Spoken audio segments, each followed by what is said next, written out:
हे दोस्तों, आपने ये बात तो सुनी ही होगी कि 90% स्टार्टअप्स इंडिया में पहले 5 साल के अंदर ही फेल हो जाते हैं और 10 साल में तो 5 से भी कम परसेंट बिजनेस टिके रह पाते हैं। सो इससे आप सोच ही सकते हो कि कितनी कम ग्रेट बिजनेस कंपनीज होगी जो 100 साल बिजनेस में टिके रहने के माइलस्टोन को पूरा कर पाती होगी।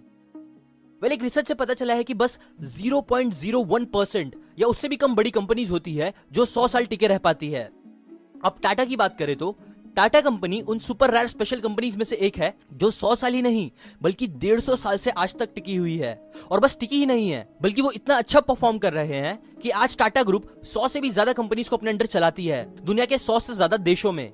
उनके प्रोडक्ट और सर्विसेज अराउंड 150 कंट्रीज में यूज होते हैं ना। उनके सबसे पॉपुलर कंपनीज के नाम लूं तो उनमें आती है Tata steels, Tata sky, TCS, Tata motors, Tata powers, Titan, Taj hotel group, Lakme etcetera etcetera.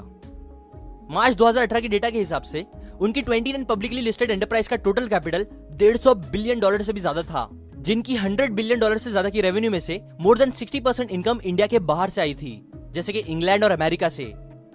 Tata group world की 7th लार्जेस्ट प्राइवेट कंपनी है एम्प्लॉइज के मामले में, जिसमें अराउंड 6,95,000 से भी ज्यादा लोग काम करते हैं।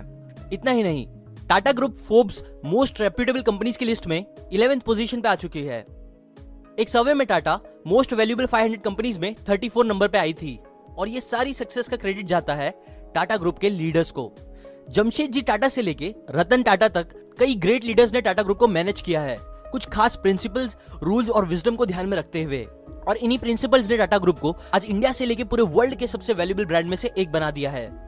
इसलिए ये बहुत जरूरी है कि हम भी टाटा ग्रुप के लीडर्स, मेंटर से उनकी नॉलेज और विजडम को सीखे, जैसा कि मैं हमेशा बोलता हूं, और उसे अपनी लाइफ में अप्लाई करें ताकि हम भी खुद सक्सेसफुल हो। देखो, वैसे तो हम टाटा ग्रुप के कई लीडर्स से बहुत कुछ सीख सकते हैं, लेकिन आज मैं आपको स्पेसिफिकली रतन टाटा के वो 7 बिजनेस एंड लाइफ लेसन्स बताऊंगा जिनकी हेल्प से उन्होंने टाटा ग्रुप को कई ग्रेट सक्सेस दिलाई। एग्जाम्पल, उनकी 21 साल की लीडरशिप में उन्होंने प्रॉफिट्स को 50 गुना बढ़ाया और 40 गुना ज्यादा रेवेन्यू बढ़ा दिए, कई जगह एक्सपेंशंस किए इंडिया के बाहर, और ऐसे ही कई चीजें जो मैंने पहले बताई वो रतन टाटा की लीडरशिप में ही हुआ था। सो इसलिए आज हम रतन टाटा को अपना मेंटर मान के उनकी ही लाइफ और बुक से मिली विजडम को वो खास 7 बातें सीखेंगे। So let's begin. Number 1, TVC, trust, values, commitment. अगर आपको याद होगा तो 2 साल पहले 2016 में हर जगह बहुत न्यूज चली थी टाटा ग्रुप के बारे में कि कैसे टाटा ग्रुप ने अचानक साइरस मिस्त्री को चेयरमैन की पोजीशन से निकाल दिया। शौक इसीलिए था क्योंकि रतन टाटा ने खुद बड़ी मेहनत से साल भर सर्च करके साइरस को ढूंढा था चेयरमैन की पोस्ट के लिए, इस बिलीव के साथ कि वो उनकी जगह अच्छे से पूरी करेंगे। इनफैक्ट सबको साइरस से काफी उम्मीदें थी, इसलिए जब साइरस को निकाला गया तो हर कोई कॉर्पोरेट वर्ल्ड में बस इसके बारे में ही बात कर रहा था कि आखिर क्यों किया टाटा ग्रुप ने ऐसा। कई पॉसिबल रीजन कई लोगों ने अपने हिसाब से बताए, जैसे कि एग्जांपल, साइरस के आने के बाद कंपनी को नेगेटिव ग्रोथ देखने मिली, कंपनी के डेप्थ में इंक्रीज आया, उनके मैनेजमेंट का खराब तरीका, एक्सेट्रा एक्सेट्रा। बट जो मेन रीजन अकॉर्डिंग टू कई एक्सपर्ट्स था वो ये था कि साइरस टाटा ग्रुप की वैल्यूज, कमिटमेंट से ज्यादा प्रॉफिट्स पे ध्यान दे रहे थे। एग्जांपल, जापान की एनटीटी डोकोमो कंपनी जब इंडिया आई थी 2009 में, तब उन्होंने अराउंड 26% स्टेक्स खरीदे थे टाटा में 13,000 करोड़ रुपए में। जब ये डील हुई थी तब टाटा ने उनसे वादा किया था कि जब भी डोकोमो को जाना होगा वो जा सकते हैं और उन्हें तब की मार्केट वैल्यू के हिसाब से पैसे दे दिए जाएंगे, या एटलीस्ट आधा इन्वेस्टमेंट तो उन्हें वापस दे ही दिया जाएगा। अब कुछ प्रॉब्लम्स की वजह से जब टाटा टेली सर्विसेज अच्छा काम नहीं कर पा रही थी, तब डोकोमो ने वापस जाने का फैसला लिया। और जब ये चीज हो रही थी तब साइरस मिस्त्री चेयरमैन बन चुके थे। डोकोमो ने पहले टाटा को एक अच्छा बायर सर्च करने को कहा, बट जब वो उन्हें नहीं मिला तो उन्होंने टाटा को खुद ही उनके शेयर्स खरीदने बोले, जैसा डील हुई थी।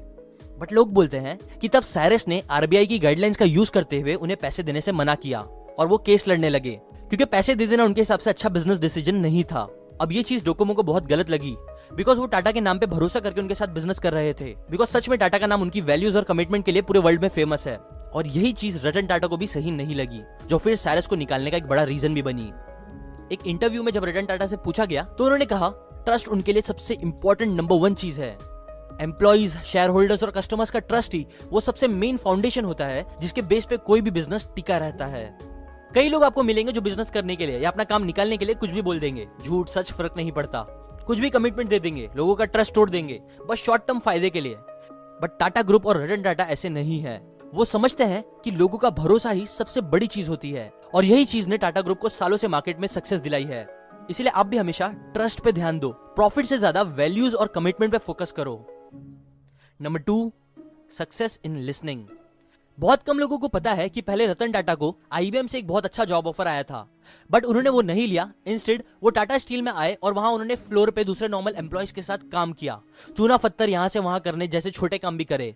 एक इंटरव्यू में उन्होंने बताया कि उन्होंने अपने करियर स्टार्टिंग के 8 साल ऐसे ही ट्रेनिंग प्रोग्राम में बिताए, 2-3 कंपनीज के शॉप फ्लोर पे। तब वो बोलते हैं कि उन्हें ये बहुत बकवास लगता था, उन्हें लगता था कि वो अपना टाइम वेस्ट कर रहे हैं। बट आज कई सालों बाद उन्हें समझ आता है कि वो 8 साल वहां करी गई ट्रेनिंग, वहां से सीखना ही उनकी लाइफ का सबसे बेस्ट इन्वेस्टमेंट था अपने टाइम का। रतन टाटा हमेशा बोलते हैं कि सीखना और सुनना, ये दोनों चीज आपको लाइफ में बहुत आगे लेके जाएगी। इनफैक्ट एक ग्रेजुएशन सेरेमनी में रतन टाटा ने कुछ ऐसे स्पीच दिया बच्चों को कि ज्यादातर लोगों को समझ नहीं आता कि उन्हें ग्रेजुएशन हो रहे बच्चों को क्या बोलना चाहिए। बट मैं यही बोलूंगा कि आप लोग जस्ट बिकॉज आपके पास डिग्री आ गई है तो ये मत सोचना कि आपकी पढ़ाई खत्म हो गई है, बल्कि अगर आपको लाइफ में आगे बढ़ना है तो आप हमेशा पढ़ते रहना, सीखते रहना, सुन के, ह्यूमिलिटी के साथ, क्योंकि दुनिया भर के लोग जो बहुत आगे बढ़ते हैं वो हमेशा सुन के सीखते रहते हैं। Number 3, emotions for success. Ratan Tata की सबसे फेमस स्टोरी जो शायद आपने भी सुनी ही होगी, बट स्टिल इतना अच्छा लाइफ लेसन सिखाती है कि इसका रिपीट होना भी बहुत अच्छा है।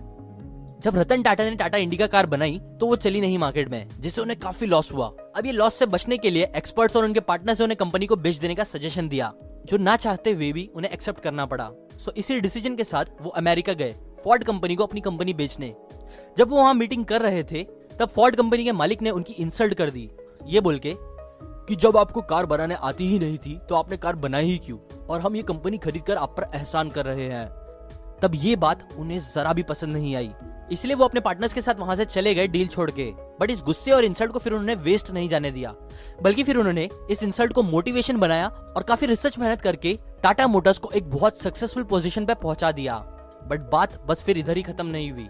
इसके बाद टाइम ऐसा आ गया कि फोर्ड कंपनी को काफी लॉस होने लगा, जिस लॉस की वजह से उन्होंने अपने 2 ब्रांड्स जैगुआर और लैंड रोवर को बेचने का सोचा। नाउ जब ये बात रतन टाटा को पता चली तो उन्होंने दोनों को खरीदने का डिसीजन लिया, जिसका रिजल्ट ऐसा निकला कि बाद में बिल फोर्ड ने रतन टाटा को अपने ये दोनों ब्रांड बेच दिए, ये कहते हुए कि आप हम पर ये खरीद कर हम पर एहसान कर रहे हो। ये होता है इमोशंस को यूज करने का, रिवेंज लेने का तरीका। ज्यादातर लोग गुस्सा होते हैं तो वो गाली देते हैं, गलत काम करते हैं और अपना ही नुकसान करके लेते हैं। बट रतन ने अपने गुस्से को मोटिवेशन की तरह यूज करा और उसे प्रॉफिट में कन्वर्ट किया। इसीलिए आपको भी ऐसा ही होना चाहिए, इमोशन से हारने के बजाय उसका यूज करके जीतना सीखो। Number 4, team work. Ratan Tata बोलते हैं कि कोई भी बहुत बड़ी ग्रेट चीज बस एक अकेला इंसान अचीव नहीं कर सकता, बिकॉज उसके लिए एक अच्छी टीम का होना बहुत जरूरी है। आपके एम्प्लॉय जो आपके साथ काम कर रहे हैं वो हर एक इंसान आपकी टीम है, और ये जरूरी है कि आपकी टीम का आप ख्याल रखो। नाउ इससे रिलेटेड कुछ फैक्ट्स बताओ तो टाटा वो पहली कंपनी थी जिसने बस 8 घंटे काम करने के रूल को लाया था 1912 में, जिसे फिर हेनरी फोर्ड ने भी अपनी कंपनी में फॉलो किया। 1917 में टाटा ने अपने एडवांस सोच की वजह से एम्प्लॉयज को मेडिकल बेनिफिट देना स्टार्ट करा, जिससे अगेन दुनिया भर के कई कंपनीज इंस्पायर हुई और उसे फॉलो किया। टाटा ग्रुप हमेशा से अपने टीम मेंबर और उनके ट्रस्ट की वैल्यू करता है, इसीलिए आप देखोगे कि कई लोग बोलते हैं कि अगर पैसे कमाना है तो रिलायंस में इन्वेस्ट करो, लेकिन अगर काम करना है तो टाटा के लिए करो। सो याद रखो, टीम वर्क बहुत इंपॉर्टेंट चीज है सक्सेस के लिए, लेकिन टीम वर्क अच्छी तभी होगी जब आपकी टीम स्ट्रांग होगी, और टीम स्ट्रांग तभी होगी जब आप अपनी टीम की वैल्यू करोगे। Number 5, believe in your decisions. Ratan Tata के डिसीजंस पे कई बार लोगों ने कई सवाल उठाए थे। एग्जाम्पल, जब उन्होंने फोर्ड को अपनी कंपनी नहीं बेची, जब वो लॉस खा रही कंपनीज को भी नहीं बेचते थे, जब उन्होंने टेटली टी को $450 मिलियन में खरीदा था, और ऐसे कई बार उनके डिसीजंस पे क्वेश्चन उठे थे। लेकिन क्योंकि उन्हें बिलीव था अपने डिसीजंस पे, इसलिए उन्होंने वो लिया बिना दूसरों की सुने, और टाटा टी को वर्ल्ड का 2nd लार्जेस्ट टी कंपनी बना दिया। अब ऐसा नहीं है कि रतन टाटा ने कभी गलत डिसीजंस नहीं लिए, बट इंपॉर्टेंट बात यह है, जो अगेन उन्होंने एक बार स्टूडेंट से बात करते हुए बोला था कि आपको वो काम करना चाहिए जिसपे आप बिलीव करते हो कि वो सही है। कई बार लोग आपसे अलग बोलेंगे, इनफैक्ट मैक्सिमम टाइम बहुत कम लोग ही आपका साथ देंगे, लेकिन अगर आपको सच में बिलीव है कि आप जो कर रहे हो वो सही है तो आपको वो करना ही चाहिए, भले से वो टफ हो। हाँ, आप कई बार गलत डिसीजंस भी लोगे, लेकिन आपको उससे भी नहीं डरना चाहिए, बल्कि उससे सीख के फिर नेक्स्ट डिसीजन और समझदारी से लेना चाहिए।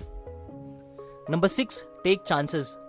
रतन टाटा बोलते हैं कि हमें लाइफ में चांसेस लेने चाहिए, जैसे एप्पल, अमेजॉन, फेसबुक, गूगल के क्रिएटर्स ने लिया।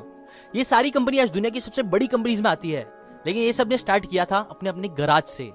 इनके पीछे कोई बड़ी कंपनीज नहीं थी, बहुत ज्यादा फाइनेंशियल बैकअप नहीं था, बट फिर भी आज ये कंपनीज दुनिया डोमिनेट कर रहे हैं। क्यों? क्योंकि उन्होंने चांसेस लिए, हिम्मत दिखाई और अपने आइडियाज को रियलिटी बनाने पे काम किया। ऐसी अगर आपको भी लाइफ में आगे जाना है तो आपको भी चांसेस लेने पड़ेंगे। नॉर्मल सेफ लाइफ से हटके थोड़ी डेयरिंग दिखानी होगी और कुछ अलग करना होगा। Number 7, give to receive. कई लोगों को ये सवाल आता है दिमाग में कि जब टाटा ग्रुप्स इतने पैसे कमाती है, जो रिलायंस से भी कई गुना ज्यादा है नंबर्स में, तो हमें कभी रतन टाटा का नाम वर्ल्ड्स रिचेस्ट लोगों में क्यों नहीं सुनाई देता, जबकि मुकेश अंबानी का नाम हमेशा रिचेस्ट लोगों में आता है? वेल, ऐसा है बिकॉज टाटा ग्रुप्स अपनी इनकम का 65% पैसा चैरिटी में दे देती है, जो पैसे जाते हैं गरीबों की एजुकेशन, मेडिसिन और रूरल डेवलपमेंट में। एक इंटरव्यू में पूछने पर रतन टाटा ने बोला था कि मुकेश अंबानी बिजनेसमैन है और मैं एक इंडस्ट्रियलिस्ट, हमारे गोल्स थोड़े अलग है। टाटा ग्रुप हमेशा से लोगों के बारे में ज्यादा सोचता है, बस पैसों पे फोकस नहीं करता। वो सच में चाहते हैं कि हमारा देश आगे बढ़े। एग्जाम्पल, टाटा नैनो बनाने का रीजन भी यही था कि वो चाहते थे कि इंडिया के लोग कम पैसे में भी कार का मजा ले सके। इसीलिए लॉस खाने के बाद भी उन्होंने उस कार को बंद नहीं करा। अभी पिछली दिवाली पे ही टाटा ने कैंसर पेशेंट्स के लिए 1000 करोड़ रुपए गिफ्ट दिए, और ऐसे ही कई डोनेशन टाटा ग्रुप हमेशा करता रहता है। रतन टाटा बोलते हैं कि अगर आप पढ़ रहे हो, नॉलेज लेके कुछ लाइफ में अच्छा कर रहे हो, तो ये बहुत जरूरी है कि आप अपनी सोसाइटी को वापस कुछ दो, अपनी कंट्री के लिए कुछ करो। और आपको अपनी वेल्थ के हिसाब से अपने आप को सक्सेसफुल नहीं समझना चाहिए, बल्कि सक्सेस आपको उसे समझना चाहिए जब आप रात में सोने जाओ और आपको वो सेटिस्फेक्शन फील हो कि हाँ, मैंने कुछ अच्छा काम किया, कुछ पॉजिटिव डिफरेंस लाया दुनिया में, भले से छोटा ही सही, बट डिफरेंस लाया। और अच्छी बात यह है कि ये डिफरेंस हम में से हर इंसान क्रिएट कर सकता है, श्योरली आप भी। ये पावरफुल लेसन्स मैंने आपको बिजनेस कोहिनूर बुक से बताई है और कई दूसरे सोर्सेस से मिला के बताई है, बिकॉज मुझे एक ऐसी परफेक्ट बुक नहीं मिली रतन टाटा के ऊपर। वेल, ये बुक बेस्ट तो नहीं बोलूंगा, बट अगर आपको टाटा के कई सारे लीडर्स के बारे में जानना है तो आप ये बुक जरूर खरीदो और उससे पढ़ो। या अगर आपको कोई भी अपनी पसंद की 2 फ्री ऑडियो बुक्स चाहिए 1 महीने के लिए, तो वो आप seekn.org/audible से जाके ले सकते हो। ऑडिबल एक अमेजॉन कंपनी है जो 1 महीने का फ्री ट्रायल देती है, उसके बाद वो आपको चार्ज करती है। शेयर करें इस वीडियो को व्हाट्सएप और दूसरी जगह बिजनेस माइंडेड लोगों के साथ। लाइक कर अगर आपको ऐसा टाइप का वीडियो पसंद आया तो कमेंट करके बताएं कि मैं और कौन से मेंटर पे वीडियो बनाऊं। सब्सक्राइब करके बेल आइकन दबाएं। मैं ऐसी यूजफुल फ्री बुक समरीज और मेंटर नॉलेज डालता रहता हूं हर Sunday. And finally, thanks for watching.